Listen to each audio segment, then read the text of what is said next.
Hello everybody, welcome back to HardReset.Info channel. In today's video, I'll show you how to create a server on Discord.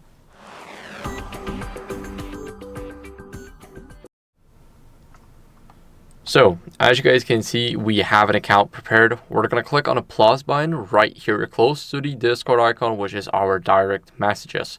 We're going to press on it, and here we can create my own. Of course, we have some templates like gaming, friends, study group, and etc. We're going to create our own server from the start. Here we can select which server we want to choose. So we can choose for you and your friends, or for a club or community.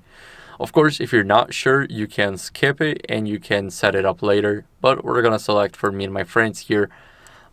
We have our server name, and we can, for example, name it HardReset.Info. So that's just what I'm gonna name mine. And you can upload your own picture right here. So for example, you can just take a random picture, click on create. And as you guys can see, we got our server prepared. It already comes with some general channels, like one text channel and one voice channel. Of course, you can now customize it. You can invite your friends, and you basically got your own server on Discord that way. So, thank you guys for watching. If you enjoyed this video, then make sure to leave a like, subscription, and a comment, and I'll see you in the next one. Bye.